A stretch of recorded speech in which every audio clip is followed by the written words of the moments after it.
Okay,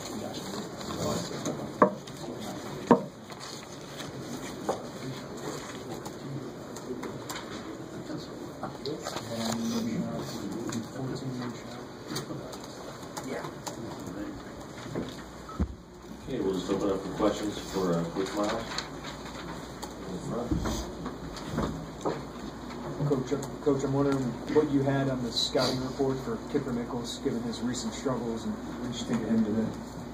Kipper has played well against us previously, so we knew what he was capable of doing, but the fact he hadn't been playing much, I thought Brad might go small and try and pick and pop us because of the way we play their spread, and he did, and he made us pay. And I thought that was a good plan by, one, a good plan by coaches, and two, good execution by Kipper. So that didn't surprise us. At the same time, we had a smaller body coming to him the second time, and he just looked over Tom Allen. And then the third time, Roby got to him, and that was a little better execution of our defensive game plan. But that doesn't surprise me out of Kipper. Coach, a guy that's really hurt Illinois over his curriculum loss and really struggled today. Any thoughts on what was different about him today? No, I think just the fact that, when you're in the Big Ten and you've lost a few in a row, and I've done both. I've won some and I've lost some. It really takes a little bit of the spirit out of you each time. There's no question.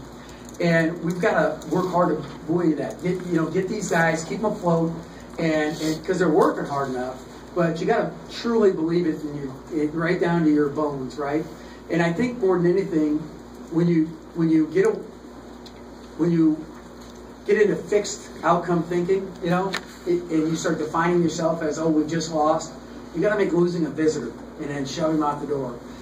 And that's where we're at with Glenn. We just got to get him to understand everything we're doing is fine. Just stay out of your own way, and let's stay with it.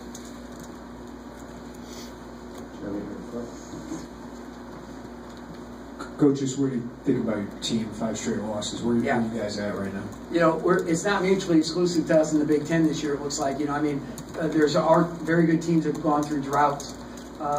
We just have to stay with it. We've had Isaac Copeland went down, and now we've had 2 games to look at that. I thought we had more clarity in the second half of who we were and how we have to do it. Better defense the second half. And so I feel better and more clear about who we are and where we're going. I think that's a good start. You can't shoot the ball the way we shot the ball. And it's like, bad shooting's like a virus. We saw it at the end of the game for Illinois at the foul line. We saw it for us all night. It starts to go bad, and you kind of expect the worst. And you got to hang in there with that. At the end of the game, with Illinois missing most of their free throws, what were your discussions with your team where you got within 7 at one point, and the game wasn't maybe done? At one time I said, let's make a 3. That was why I actually said it, and I might have added an adjective in there. But Green. Just we knew we had our foul guys, and then we fouled Trent just because we had to, and that worked out, luckily for us. But we knew they'd go zone. We had some screening action to try and punch it, and then either fan it out. But we missed wide open 3. We missed 2 shots right at the rim. We could have got that thing to 4 or 5, but didn't go our way. You guys were able to make Io kind of struggle with his shot in the first meeting. What did he do differently this time that allowed him? Freshmen are normally just more comfortable at home, I think. It's a regular routine, creatures of habit, from a long time, and that didn't surprise me. He's been playing very well lately.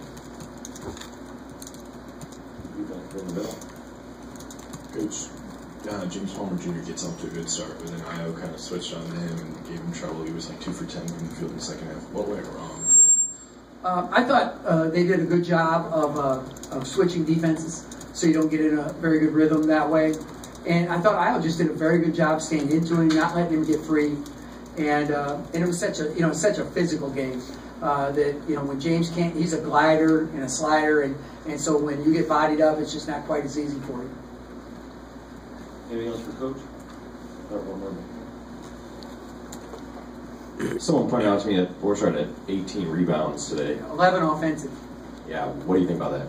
Well, I love the kid. I mean, he's lost 50 pounds and changed his body, earned scholarship last year, and just completely stays in the moment, does his job to the nth degree, and that's what you can achieve at any level. You can achieve that in your personal life, your professional life, and I think he's just such a wonderful lesson for all of us to learn, to stay with it and absolutely play with reckless abandon, with great focus, and great things will happen. Okay, anything else for Thanks. Coach? Thank you, Coach.